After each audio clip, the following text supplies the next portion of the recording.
आजकल की दुनिया में गरीब होना बहुत बड़ा पाप होता चला जा रहा है।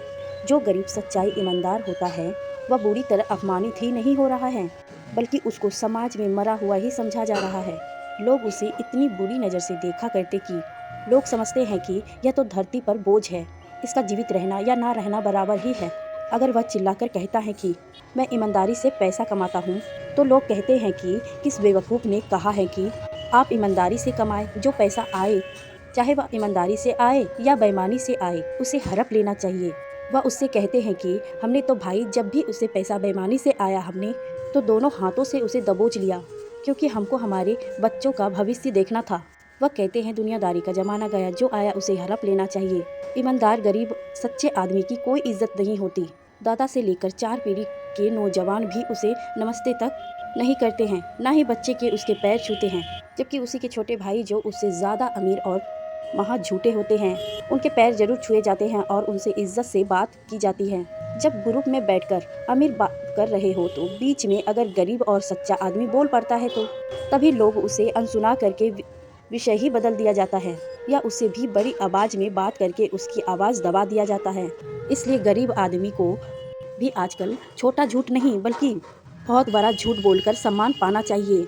सबको तब जाकर इज्जत भी मिलेगी, नहीं तो दबाते में उसे लोग ठीक से भोजन भी नहीं परोसेंगे। लोग गरीब से पूछकर भोजन देते हैं कि क्या लड्डू लोगे या गुलाब जामुन लोगे, क्योंकि उसकी कर्मयोगी। लेकिन भिखारी सर के आदमी को मिठाई देकर उस मिठाई को बर्बाद नहीं करना चाहते। देखकर उसको बहुत ही प्यार से उसे बिना पूछे उसकी थाली में मिठाई डालते चले जाते हैं, उसके मुंह में प्यार से मिठाई ठूसते भी चले जाते हैं। आइए बतलाते हैं कि आजकल के गरीब लोग बड़ा झूठ बोलकर कैसे आराम से जीते हैं और सम्मान भी पाते हैं। एक आदमी गरीब है, वह काम भी नहीं करता है, उसकी बीवी काम करती है, बच्ची भी ट्यूशन पढ़ाती है, जबकि वह मर्द घर में ही सारा दिन पड़ा रहता है। जब भी उससे पूछा जाता है कि आप काम क्यों नहीं करते हो, तो वह एक बड़ा सा झूठ कहता है, मेरी बहन अमेरिका में है और मुझे 1 करोड़ रुपया देने वाली है, बस उसी का इंतजार कर रहा हूँ। ऐसा 1 करोड़ की बात सुनकर लोग उससे आदर से मिलते हैं, उसकी इज्जत किया करते हैं, क्योंकि लोगों को उससे डर लगा रहता है कि अगर उसको 1 करोड़ रुपया मिल गया तो वह घर में बैठे बैठे अमीर हो जाएगा। सो आज या नहीं कल अमीर होने ही वाला है, इसीलिए उसको बहुत ही इज्जत से नमस्ते किया जाता है, भोजन बढ़िया खिलाया जाता है। वह गरीब आदमी 1 करोड़ की झूठी बात कहकर पिछले 8-10 साल से अपने ससुराल में भी बहुत इज्जत पा रहा है, जबकि असलियत यह है कि उसे कुछ मिलने वाला नहीं है। लेकिन वह ड्रामा भी करता है। उसकी बहन जब भी अमेरिका से मुंबई उसके बड़े भाई के पास आती हैं तो वह उसके यहाँ मुंबई जाता है, उसे मिलकर आ जाता है, और 1 करोड़ मिला या नहीं पूछने पर वह कहता है कि बड़ा भाई बीच में रोड़ा अटका रहा है, लेकिन अगले साल बहन ने वादा किया है कि वह 4 किस्तों में 1 करोड़ रुपया जरूर देगी। इस तरह के झूठ बोलकर वह अपना जीवन तो बहुत मजे में जी रहा है। पत्नी एक दिन पूछती है तो कहता है अगले ही महीने बहन आने वाली है, उसका फैसला करके ही चली जाएगी। तो पत्नी को भी आस हो जाती है कि इतने दिन रुक गए हैं, 30 दिन और रुकने में क्या जाता है। तो इस तरह से वह 8-10 साल से छुट्टियों देकर अपना जीवन तो बहुत ढाट और राजा की तरह गुजार रहा है। समाज का रवैया रहता है कि गरीब घर की दावत में भी जाओ तो बाद में अलग से खिलाकर उसको बासी भोजन भी करा दिया जाता है। सब्जी में से बासी होने की बदबू आती रहती है, लेकिन उसे भोजन खाना ही पड़ता है।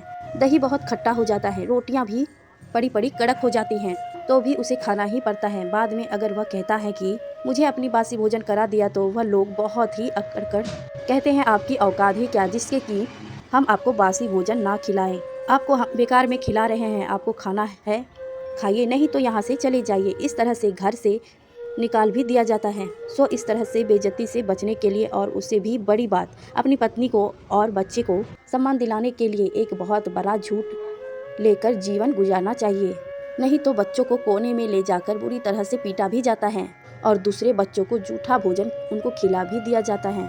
अगर उसके पास वहाँ झूठ नहीं होगा तो बिरादरी वाले उसके बच्चे की भी इज्जत नहीं करते हैं, और जब अपने ही बच्चे के साथ दूसरे लोग बुरा व्यवहार करते हैं तो बहुत ही दिल को तकलीफ होती है। इसीलिए अपने लिए नहीं, बच्चों के लिए इस तरह के नाटक करने पर जाते हैं। आज लोग एक बात यह भी कहते हैं कि अगर आपने अपनी कमजोरी बतला दी तो कि मैं कर्ज लेकर जी रहा हूँ, तो भी आपकी 2 कौड़ी की इज्जत भी नहीं रह जाती है। लोग आपको बहुत ही नीचा नज़र से देखने लग जाते हैं। जैसा देश वैसा भेष, जैसा झूठा देश होता है उतना ही बड़ा झूठ बोलकर जीना पड़ता है, नहीं तो यही दुनिया वाले आपको ही गला दबा कर देती हैं। या नहीं तो बिरादरी में बदनाम कर दिया करते हैं, जिससे आपके पूरे घर वालों की 2 पैसे की इज्जत नहीं रह जाती। अच्छा, इसमें सबसे बड़ी बात यह होती है कि आपको अपनी पत्नी से भी यही झूठ बोलना पड़ता है, नहीं तो वह जाकर जैसे ही आपके ससुराल में सारा सच बोल देती है तो दामाद को अगली बार से कोई भोजन को भी नहीं पूछता और सारा जीवन तड़पते हुए ही गुजार जाता है। एक और दूसरे आदमी मिल गए, वह भी बहुत बड़ा झूठ बोलकर अपने घर में, ससुराल में, दोस्तों में, बिरादरी में बहुत ही सम्मान से जी रहा है। वो कहते हैं कि हमारे परिवार की एक 10 करोड़ रुपए की ज़मीन विवादों में पड़ी हुई है। पहले इसका दाम 10 लाख ही था, लेकिन अब वह 10 करोड़ की ज़मीन हो गई है। वह आज नहीं तो कल हमारी हो जाएगी। उससे हमको 3-3 करोड़ रुपए मिलने वाला है। एक बहन को भी 3 करोड़ रुपया देना होगा, क्योंकि हम बहन की भी बहुत इज्जत करते हैं। तब मन ही मन सोचते हैं कि कैसा बेवकूफ़ परिवार है, बहन को भी 3 करोड़ रुपया दे रहा है, लेकिन अंदर ही अंदर सोचते हैं कि बहन को भी दे रहा है 3 करोड़, तो यह बहुत ही महान परिवार है, ऐसा भी सोचते हैं। तो इस तरह से भी उस आदमी की बहुत इज्जत हो रही है। यह आदमी भी यह ड्रामा पिछले 11 साल से चला रहे हैं, जबकि इनकी पत्नी भी टीचर हैं। बच्ची को अब जाकर 10 हज़ार की नौकरी लगी है। कॉर्पोरेट जगत नहीं तो पहले इनके भोजन के लाले पड़े हुए थे। तब उनकी पत्नी मायके जाकर भोजन खाती थी, तो मायके वाले कहते थे कि हम एक भिखारी के लिए रोजाना एक थाली रखते हैं, आज तुम आ गए हो तो इस थाली का लाभ तुम ले लो। वह रोती रोती यही सोचती थी कि न जाने कब उस बड़ी ज़मीन का फैसला होगा और कब हमारे दिन फिरेंगे।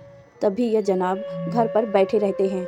तब उनकी पत्नी घर में ही ट्यूशन पढ़ाकर घर को बहुत ही मुश्किल से चलाया करती थी। ये आदमी भी अपनी पत्नी से यही कहते हैं कि एक दिन जब 3 करोड़ मिल जाएंगे तो उसमें से तो पहले 1 करोड़ का मकान ले लेंगे, 2 कारें ले लेंगे, फिर लंदन, अमेरिका सभी जगह घूमने जाएंगे।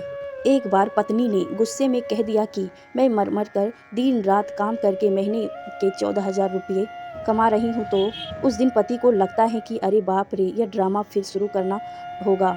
तो वो पत्नी का हाथ पकड़कर कहते हैं कि बस 3 महीने की बात है, कोर्ट में फैसला आने को है, तुम 3 महीने रुक जाओ। ऐसा करके फिर से वो पत्नी को हथेली पर चांद दिखाकर उसे खुश कर दिया करते हैं। पिछले 4 साल से जब से उनकी बेटी 40,000 रुपया कमा रही है, उनके घर में किसी भी तरह की कमी नहीं दिखाई दे रही है, क्योंकि उनकी बेटी ने एक से बढ़िया एक सामान लाकर दिया है। 8,000 का रेफ्रिजरेटर, 30,000 की वॉशिंग मशीन, 40,000 का सोफ़ा, 44,000 का टीवी और एयर कंडीशन, और अगले साल वह एक बड़ी कार भी खरीदने वाली है। लेकिन अभी भी यह आदमी एक ही बात कहते हैं कि उस ज़मीन का 10वां बस होने को है और किसी भी दिन बहुत ही अच्छी खबर आ सकती है। इस झूठ को बढ़ाते रहने से कम उनकी इज्जत होती चली जा रही है, नहीं तो उनका भी बहुत बुरा हाल होने वाला था। अब तो पत्नी और बेटी यही कहते हैं कि वहाँ झूठे पिता से कि अब हम सभी लोग बहुत शांति से रहेंगे, मिलजुल कर रहेंगे। 2 साल हो जाएंगे तो हम ही कम से कम 50 लाख का घर हम ही खरीद लेंगे। तब पिता बीच में पकड़कर वही 3 करोड़ की बात करते हैं, तो पत्नी और बेटी बहुत ही ज़्यादा खुश हो जाती हैं। तो तब पिता अंदर ही अंदर यही सोचते हैं कि मैंने बहुत बड़े सपने दिखाए हैं, पर चाँद दिखाया तो मेरी बेटी और मेरी पत्नी। बेटी की सोच तो बहुत बड़ी हो गई, वरना एक दिन तो मेरी पत्नी और बेटी तो 2-4 घरों में बर्तन मांजने को तैयार हो गई थी। तब मैंने यहाँ वहाँ से पैसे उधार लेकर इनको पढ़ाया था और उनका पैसा डुबो भी दिया। लेकिन अब मेरी बेटी 40,000 रुपया कमा रही है, तो उनका उधार भी धीरे धीरे चुका सकता हूँ। इसलिए हम सभी को एक महाझूठ को लेकर ही चलना चाहिए, क्योंकि दुनिया बहुत बदल चुकी है, ज़िंदगी के मायने भी पूरी तरह से बदल गए हैं। अगर इस तरह के महाझूठ को लेकर आप नहीं चलना चाहते हैं तो दिन रात मेहनत कीजिए, लेकिन कुचल की किस्मत में कितना भी मेहनत करो नहीं मिलता। तब अपने आप को भगवान के द्वारा पैदा किया गया इंसान समझकर रूखी सूखी खाकर मस्त रहना चाहिए। आप सच्चे ईमानदार हैं, गरीब भी हैं, तो क्या हुआ, हम सभी तो ईश्वर की संतानें हैं। इस भारत देश में गरीब बहुत हैं, इसीलिए यहाँ गरीब होना पाप नहीं, अमीर होना पाप है। गरीब को तो यहाँ शान से जीना चाहिए, लेकिन हाँ, आजकल महाझूठ कहकर ही हमारे बच्चे भी इज्जत पा सकते हैं। हम तो कैसे भी जी लेंगे, लेकिन अपने परिवार की इज्जत हमारी इज्जत होती है, यह भी समझकर चलना चाहिए।